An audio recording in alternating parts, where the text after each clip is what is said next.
कशाची हो? घर कशाला म्हणावं, इथून सुरुवात. आणि भाग्यवान कोणाला म्हणावं, हे दोन प्रश्न.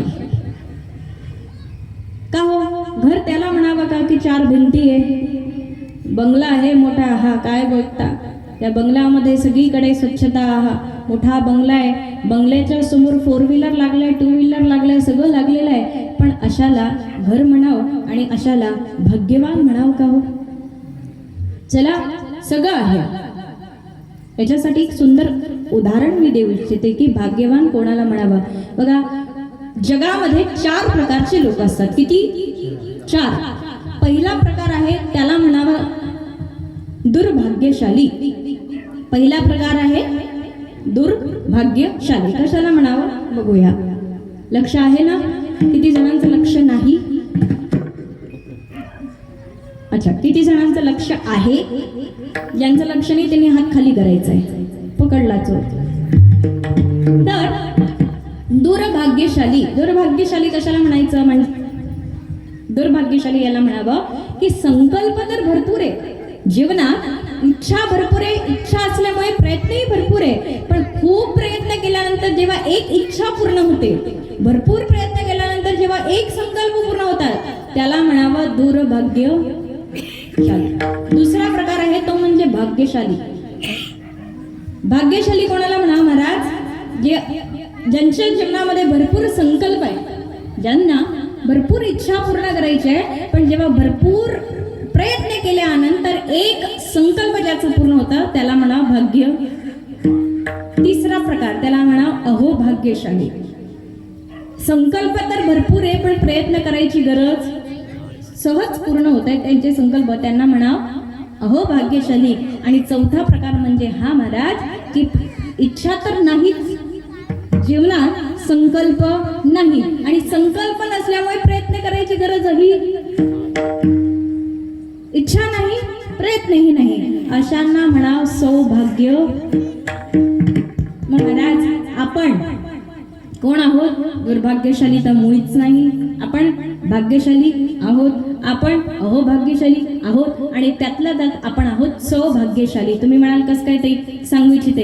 कधी विचार केला होता का की एवढं सुंदर आयोजन होईल? किती वर्ष झाली आपल्याला? 15.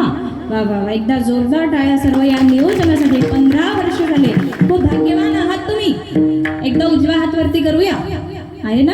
असेल तर करा आणि स्वतःला शाबासकी द्या. खूप भाग्यवान आहोत. द्या द्या, आतापर्यंत दुसऱ्याला दिली, आता स्वतःला द्या. बघा, लहान मुलांनी लगेच शाबासकी देऊन दिली स्वतःला. म्हणून लहानपण मुंगी साखरेचा लहानपण घ्या. इथे बसताना तरी लहान होऊन या. देवाच्या पेक्षा मोठा होत का आपण? देवापेक्षा मोठा होत का? मग देवाच्या समोर बसल्यानंतर काय म्हणायचं? शाबासकी कशासाठी द्या? यासाठी की 15 वर्ष झाले तुम्हाला हे कथा ऐकायला मिळते, सुंदर अशी कथा ऐकायला मिळते, कीर्तन ऐकायला मिळते. खूप भाग्यवान आहात तुम्ही. बरं मला सांगा, हे करत असताना 15 वर्ष झाले कष्ट पडले का हो? मग ताई घरातून निघायचं, इथे येऊन बसायचं, सगळे काम सोडायचे, आवडती सिरियल सोडायची. कोणती सिरियल आहे? 4 दिवस सासूचे, आता 4 दिवस सुनीचे आले. नाही, 4 नाही, सगळेच दिवस सुनीचे आले. सगळं करून हे सगळं ठीक आहे हो, पण काही कष्ट फुटले का? मंडपाचा बांबू बांधावा लागला का? चटई टाकावी लागली का? व्यासपीठ बांधावं लागलं का? काहीतरी प्रयत्न करावे लागले का महाराज? नाही ना. इच्छा होती का? नाही. इच्छा कोणाची होती? कार्यकर्त्यांची. संकल्प होता कार्यकर्त्यांचा, प्रयत्न केला, पण आपल्याला सहज मिळालं की नाही? हो म्हणा, नाही तर नाही म्हणा, काहीतरी म्हणा. हे काय घालील लोटांगण मंदिर चरण. प्रयत्न करायची गरज पडली, सहज, अगदी सहज मिळालं म्हणून आपण कोण आहोत? सौभाग्य आहोत की नाही? तर म्हणून या भाग्यवंताचं वर्णन करतायत ज्ञानोबा राय आपल्या या अभंगामध्ये. भाग्यवंता घरी भजन पूजन. कोणता भाग्यवान हो? ज्याचा बंगला आहे, गाडी आहे, ज्याच्याकडे नोकर चाकर आहे, त्याला भाग्यवान म्हणायचं नाही. बघूया कोणाला भाग्यवान म्हणायचं. एक सुंदर उदाहरण सांगते मी, अप्रतिम असं हे उदाहरण आहे. वैकुंठामध्ये आज विष्णू आणि लक्ष्मी बसले. लक्ष्मी मैया म्हणतायत की हे विष्णू परमात्मा, तुम्ही मनुष्याला जीवन तर दिलं, पण जीवन जगण्यासाठी साधनं दिले काय दिले नाही. किंवा माझी अशी इच्छा आहे की तुम्ही मनुष्याला जगण्यासाठी साधनं लक्ष देऊ नये का. साधन ठीक आहे, मनुष्याला बोलवलं साधनं द्यायची. आता बघा बायकोचं ऐकावंच लागतं. पुरुष मंडळींनो, बायकोचं ऐकून काही कुठे जाऊ शकत. बायकोचं ऐकावं अनुभवी आहे. इकडे बसलेले मला कळत नाही की कीर्तनामध्ये कथेमध्ये यांची संख्या का कमी. महाराज, अभंग सोडवायचा म्हटलं तर 2 तास लागतात, पण यांचे चेहरे पाहिले ना. नारायणाला लक्ष्मीचं ऐकावंच लागतं. शेवटी ती काय आहे, लक्ष्मी आहे. मी नेहमी सांगत असे स्त्रियांनो, लक्ष्मी काय माहिती आहे. मी सांगूच. आपल्या जी पूजा अर्चा करतोय, हे सगळं करतोय, कशासाठी करतोय हो. लक्ष्मी प्रसन्न व्हायसाठी, बरोबर ना. श्रीमंत होण्यासाठी, बरोबर की नाही. हो, पण म्हणते धन्य असो, इतकं खरं बोलू नका. ठीक आहे, चला मान्य करू, लक्ष्मी प्रसन्न होण्यासाठी हे सगळं चाललंय. श्रीमंत होण्यासाठी, पैसा मिळण्यासाठी, सन्मान सगळं हे मिळवण्यासाठी हे सगळी धडपड आहे. पण लक्ष्मी काय त्याचं कारण सांगते. कारण लक्ष्मीचं तुम्ही बघा, लक्ष्मी सदैव काय करते, नारायणाची चरण सेवा करते, बरोबर आहे. पाय चेपताना नाही ना, तुम्ही बघितलं असेल. लक्ष्मी काय, कारण ती विष्णूच्या नारायणाची चरणाची सेवा करते, बरोबर आहे. तर तुम्हालाही असं वाटत असेल की हाताची धनरेष वाढावी, हस्तरेषेमध्ये धनरेषा वाढावी असं वाटत असेल तर नवऱ्याचे कधी कधी पाय दाबत जा. फक्त पायच दाबा, हळूहळू इथपर्यंत येऊ नका म्हणजे झालं. आणि पुरुष मंडळींनो, याच्यानंतर मी एक गोष्ट अजून नक्की सांगेन की जसं यांना सांगितलं तसं तुमच्याकडे पण येईल. घरातल्या लक्ष्मीला दुःखी ठेवाल. ज्या घरामध्ये घरातली लक्ष्मी रडत असेल त्या घरामध्ये कधीच लक्ष्मी प्रसन्न होत, त्या घरात कधीच वैभव टिकत काय. आणि ज्या घरामध्ये घरातली गृहलक्ष्मी हसत खेळत नांदत असेल तर समजायचं आता आपल्याला लॉटरी लागल्याशिवाय राहत. कितीची लॉटरी पाहिजे. विठ्ठल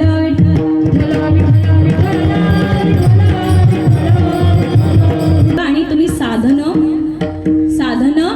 आणि लक्ष्मीचं ऐकून मनुष्याला बोलवलं, आला तेव्हा नमस्कार केला, प्रणाम. आणि म्हणते की चला आता मी तुमचं झोळी भरणार आहे. ठीक आहे, साधनं द्यायला सुरुवात केली आणि झोळी भर दो झोली मेरी है कन्हैया, तेरे दर से न जाऊंगा खाली. भर दो झोली मेरी साई बाबा, तेरे दर से न जाऊंगा खाली. भर दो झोली मेरी साई बाबा, अब तो लौट जाऊंगा खाली. तेरे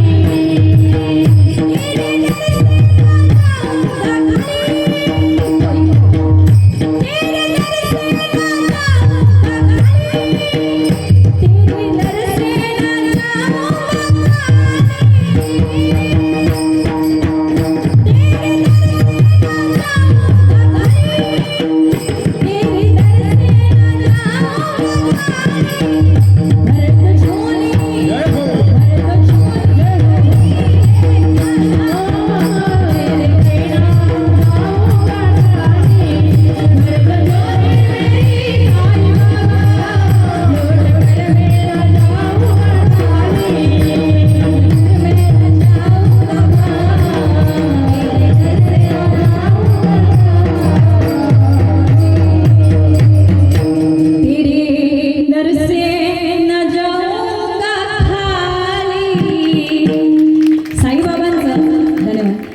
साईबाबांच्या एका पोथीमध्ये वर्णन आहे. जो येथे आला आणि वाया गेला दाखवा दाखवा ऐसा कोणी जो इथे आला आणि वाया गेला. वाया गेला याचा अर्थ काय? तो कधी रिकामा गेला, तो काही ना काही घेऊन. मुहुरहो रसिका भुई भावका, ज्याला जे पाहिजे ते इथून घेऊन जा. पण तुम्ही म्हणाल की ताई हा मृदंग फार मस्त वाजतो, घेऊन जाऊ का? टाळ फार भारी वाजतात, टाळ घेऊन जाऊ का? ते माझं नाही, ज्याला आहे ज्याचं आहे त्याला. मुहुरहो रसिका भुई भावका. महाराज एक कीर्तन सुरू होतं, एक कीर्तनकार कीर्तन करत होते, पण हळूहळू जनता रूपी जनार्दन एक एक करून निघायला लागले. एकच आजी पूर्ण कीर्तनभर बसल्या, 2 तास. एक आजी, एकच आजी, बाकीचे सगळे निघून एकच आजी कीर्तन ऐकायला बसल्या. कीर्तनकार कीर्तन झालं, भैरवी झाली. विचारताय, आजी एवढं कीर्तन आवडलं का माझं? आजी एवढं कीर्तन आवडलं का माझं की 2 तास सगळे तर निघून गेले, पण तुम्ही बसला म्हणजे कीर्तन बिर्तन काही नाही आवडलं, मी तर तेव्हाच जाणार होती. पण ज्या चटईवरती उभं राहून तुम्ही कीर्तन करताय ना, ती चटई माझी, बाजूला चटई घेऊन जाऊ द्या. विठ्ठल विठ्ठल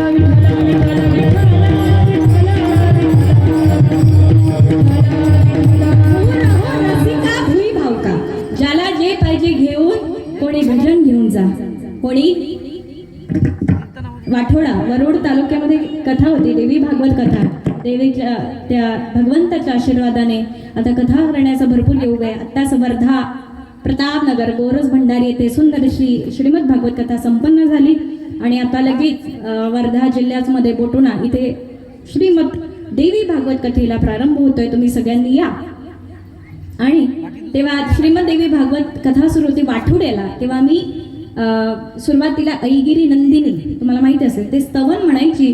तेव्हा आता पण मी त्या गावात गेले तेव्हा छोटे छोटे मुलं मला ते भजन म्हणून दाखवतात. काय म्हणून दाखवतात? ऐगिरी नंदिनी नंदित मेरी. तेव्हा इतका आनंद होतो ना महाराज. राजोलीमध्ये, चंद्रपूर जिल्ह्यामध्ये कथा झाली. तेव्हा मला विचारलं, आम्ही आभार प्रदर्शन सुरू होतं, तेव्हा एक की ताई मी कथा पुढच्या वर्षी होऊ देणार, म्हणे माझी जागा आहे, मी ठरवेल व्हायची की नाही. म्हटलं का? म्हणे काय? म्हणे एवढे वर्ष झाले कथा सुरू आहे, काही परिवर्तन, काही परिवर्तन. म्हटलं ठीक आहे, एक मिनिट मी तुम्हाला नाही प्रॅक्टिकल करून दाखवते काय परिवर्तन नाही. छोटूसा मुलगा तिथे बसला होता आणि मी त्या छोट्याशा मुलाला एक गाणं म्हणायला लावलं. म्हटलं बेटा तुला जे वाटतं ते गाणं म्हण. काय म्हटलं? तुला जे वाटतं ते गाणं. आणि त्यांनी कोणतं गाणं म्हणावं? गोविंद बोलो हरी गोपाल बोलो. मी तेव्हा त्यांना विचारलं, आता सांगा माऊली परिवर्तन नाही का? आता मला या प्रश्नाचं उत्तर द्या, परिवर्तन नाही का? काय परिवर्तन आहे हो? गेले 15 वर्ष झाले यांची विचारांची एवढी मेहनत आहे. कशासाठी करताय हो हे? कशासाठी? ते याच करता आपल्याला तर हे पुरणार आहे महाराज, पण ही जी पिढी बसलेली आहे ना आज, ही जी पिढी बसली आहे या पिढीला हे पुरणार, ही शिदोरी पुरणारी आहे. आज या हे वय कशाचं आहे हो? खेळण्या बागडण्याचं, इकडे तिकडे खेळू शकतात, पण आज इथे बसले की नाही? इथे बसून कीर्तन ऐकतायत, कथा ऐकतायत, याचा अर्थ परिवर्तन. परिवर्तन आहे. म्हणा परिवर्तन आहे. मूर हो रसिका भुई भावका. मी म्हटलं भजन पाहिजे, भजन घेऊन जा. कथा आवडते, कथा घेऊन जा. एखाद्याला दृष्टांत आवडतो, दृष्टांत घेऊन जा. पण जे पाहिजे ते घेऊन जा. भगवंताचं दरबार असं आहे. हा दरबार आहे महाराज, हा सत्संगाचा दरबार आहे महाराज. इथून जे पाहिजे ते घेऊन जा, पण नक्की घेऊन, फक्त चप्पल नेऊ नका म्हणजे झालं. विठ्ठल विठ्ठल. मनुष्य विष्णू परमात्म्याच्या झोळीपासून उभा आहे आणि परमात्म्याने एक एक साधनं टाकायला सुरुवात केली. मुद्द्याच्या बाहेर येणार नाही, मुद्द्यावरच राहणार. तर साधनं टाकायला सुरुवात केली. सर्वात आधी भेटला म्हणजे तो म्हणजे बंगला. राहिला घर मिळालं, म्हणे वा वा घर मिळालं.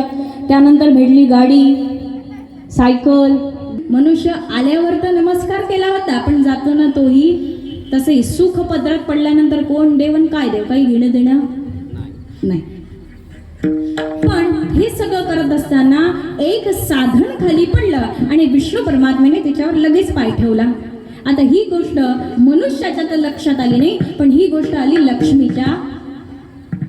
तेव्हा मनुष्य गेला आणि लक्ष्मी नारायणांना विचारते, हे नारायणा तुम्ही जगापासून भले लपू शकता, पण माझ्यापासून काही लपू शकत, घरातल्या गृहिणीपासून आपण काहीच लपू शकत ठीक आहे, काय झालं म्हणे, हे बघा तुम्ही साधना देत होते आणि साधना देता देता एक साधन खाली पडलं आणि तुम्ही लगेच पाय ठेवला, याचा अर्थ ते साधन तुम्हाला द्यायचं, ती वस्तू तुम्हाला द्यायची नव्हती. जर का द्यायची असते तर तुम्ही म्हटलं सर ते खाली पडलं उचलून घे, नाही तर स्वतः उचलून दिलं असतं, तुम्हाला ते द्यायचं नव्हतं.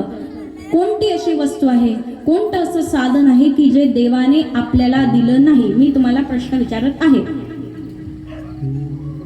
मी तुम्हाला प्रश्न विचारते की कोणतं साधन देवाने आपल्याला दिलं नाही? मी सांगू? हा सांगा, तुम्हाला येतंय, तुम्ही बोला फक्त. त्याला इथे कोणी परीक्षा बघणार, चुकलं तर चुकलं, आपण सगळे आपल्या इथे पाऊल उचललं तर तिथे पडलं होतं ते म्हणजे शांती, समाधान, सुख. देवाने आपल्यासोबत मोठा छलैया आहे तो. त्याने आपल्याला काय केलं माहितीये? झोपण्यासाठी स्पंजची गादी दिली, स्पंजची उशी दिली, पंखा दिला, AC दिला, कूलर दिला, पण झोप मात्र स्वतःकडे ठेवली. महाराज झोपेच्या 10 गोळ्या घ्या पण झोप येत कोणाच्या हाती आहे? झोप आली तरच तो AC फॅन सगळं काम करेल ना, झोपच आली नाही तर काय करता? देवाने खाण्यासाठी अनेक पदार्थ दिले महाराज, गुलाबजाम, श्रीखंड, पुरणाची पोळी. काय खाल्लं आज? तोंडाला पाणी सुटलं का? अनेक पदार्थ खाण्यासाठी दिले पण भूक मात्र, अनेक पदार्थ दिले खाण्यासाठी पण भूकच लागली नाही तर काय करता? देवाने साधना दिले पण शांती, सुख, समाधान याच्यासाठी नाही दिलं. याच समाधाना करता हा कोणाजवळ येईल? त्याला समाधान देऊन टाकलं तर आम्हाला विचारणारही. म्हणून समाधान देवाने कोणाकडे ठेवलं? स्वतःकडे ठेवलं. म्हणून आज महाराज बंगला आहे, सगळं आहे, पण समाधान तुम्हीच म्हटलं, मी काही म्हटलं नाही. समाधान आहे का? विचार करूया थोडसा. कधी आपण विचार का नाही गुरुचरणी मन हे लागेल, मन हे सैरावैर भीर भीर फिरेना.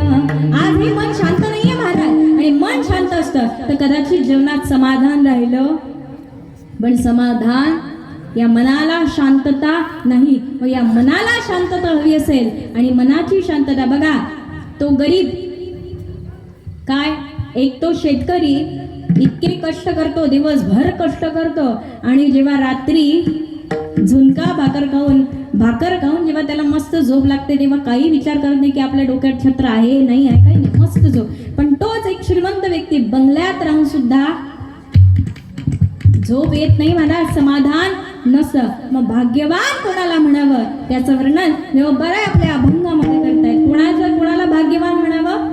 भाग्यवंता घरी. ते घर भाग्यवान आहे महाराज ज्या घरामध्ये भजन आणि पूजन चालतं. घर तर असं महाराज, पण भजन आणि पूजन. बघा सुरुवातीला भजन का हो दिलं, आधी सर्वात आधी पूजन का नाही लिहिलं? कारण त्याचं उत्तर हे आत्ताच जेव्हा गुरुमाऊलींनी अभ्यास वर्ग आमच्याकडून घेतला संपर्क ग्रंथाचा, तेव्हा गुरुमाऊली एक सुंदर शब्द वाक्य म्हणले, ते म्हणजे असं की बघा भाविकता जागृत करायची असेल, भाव आपल्या मनातले भाव जागृत करायचे असेल तर महत्वाचे ते म्हणजे भजन. भजन काय करतं तर तुमची भाव जागृत करतात. कारण ज्ञानोबाराही आपल्या हरिपाठामध्ये म्हणतात का, भावी वीण भक्ती, भक्ती वीण मुक्ती, बळे वीण शक्ती बोलू नये, कैसेनी दैवत प्रसन्न त्वरित, उगारा हे निवांत शिणसेवाया. भाव विना भक्ती, भक्ती विना मुक्ती. भाव जागृत झाल्याशिवाय भक्ती आणि भक्तीशिवाय मुक्ती कोण म्हणतायत? ज्ञानोबाराय. मग भाव जागृती करायची असेल महाराज तर भाव जागृती करता आवश्यक आहे ते म्हणजे भजन. काय? भोजन नाही, भोजन आपल्याला भोजनच आवश्यक आहे महाराज. आधी पोटोबा मग नाही हो, आधी विठोबा आणि मग पोटोबा करायचं असतो. कोण नाही म्हणतं? मी नेहमी म्हणत असते कथेला किती लोक येतात हे महत्वाचं नाही, कीर्तनाला किती लोक येतात हे महत्वाचं, पण महाप्रसादाला किती लोक येतात हे महत्वाचं. बरोबर, आपण बरोबरच बोलतो, चुकीचं काही बोलत. विठ्ठल विठ्ठल विठ्ठल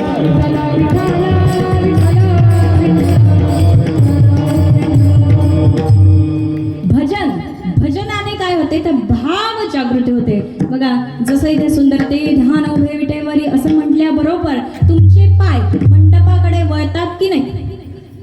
जसं तुम्ही ताईंचं सुरुवात होते सुंदरते ध्यान, तसं पाय वळतात की नाही मंडपाकडे. कोणाकोणाचा अनुभव आहे की ताई लगेच मंडपाकडे पाय वळतात की नाही. कारण तेव्हा आपले भाव जागृत होते. काय होते? भाव जागृती. भाव जागृत करण्याचं काम हे भजनाने होतं महाराज. आणि भाव जागृत झाल्यानंतर मग काय? भजन पूजन. भाव जागृती झाली भजनाने आणि मग नंतर पूजन. पूजन कधी सफल होईल महाराज? जेव्हा भाव जागृती होईल. मी जे म्हणेल ते सर्वांनी माझ्या मागून म्हणायचं. आजपर्यंत, थोडं मोठ्याने म्हणा ना. आजपर्यंत. समोरचेच म्हणताय, मागची काहीच म्हणत नाही. आजपर्यंत किती भागवतकार, किती कीर्तनकार, किती प्रवचनकार आले, गावाला गेले बर का. आले असं करा, आले गेले, आले गेले. आम्ही सुधारणार. विठ्ठल आम्ही सुधारणार. नशीब द्वारी उभा क्षण भरी, तिने मुक्तिचारी साधी गेल्या. हरी मुखे म्हणा, हरी मुखे म्हणा, पुण्याची गणना कोण करी. काय म्हणतात? देवाची द्वारी उभा. आता मी एक प्रश्न तुम्हाला विचारणार, खरं खरं सांगा, पंढरपूरला कोण कोण गेले? वा वा वा, प्रतिम, वा वा, सगळे गेले ना. समोर उभं राहतो, बरोबर आहे. 2च मिनिटं आपल्याला भेटतात. 2ही नाही मिनिटं, 1च मिनिटं काहीतरी सेकंद आपल्याला मिळतं, बरोबर आहे.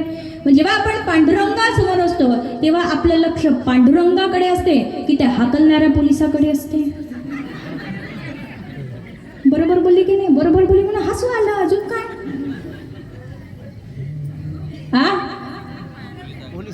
हाकलणाऱ्या मनात मग थांब बाबू, तू बाहेर भेट.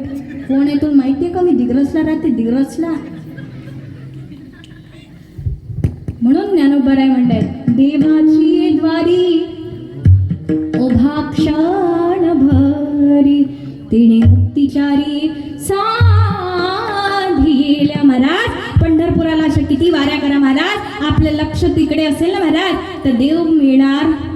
म्हणून ज्ञानोबराय म्हणतात, क्षणभरी, तासभरी नाही, 2 तास भरी नाही, फक्त किती विठ्ठलासमोर उभं राहा महाराज. पण मुक्ती, पण तो क्षण काय? देवा काही असो, कोणी मला ढकलतंय, कोणी मला हाकलतंय, काही घेणं देणं. आता फक्त तू आणि बस. तू माझा नाथ, मी तुझा नाथ, कोण हे अनाथ सांगा पाहू. जनी जनार्दन सांगता ते लोका, अर्थ का ठाऊका याचा तुम्हा. देवा तुझ्या समोर मी आलोय ना, बस आता तू आणि उभा क्षणभरी. मग पूजा करताना महाराज ही क्षणभराची जी असते ना, ही भूमिका आपली असते का? मग माझी पूजा किती वेळ चालते माहिती का तुम्हाला? 5 तास. किती किती? पुढच्या वर्षी तुमचाच नंबर, काळजी करू नका. 5 तास पूजा चालते महाराज. पण ती पूजा कशी चालते? राम राम राम राम राम राम. अगं चहा ठेव बर का, राम राम राम राम. चहामध्ये आलं टाक बर का, आलं. राम राम राम राम राम राम.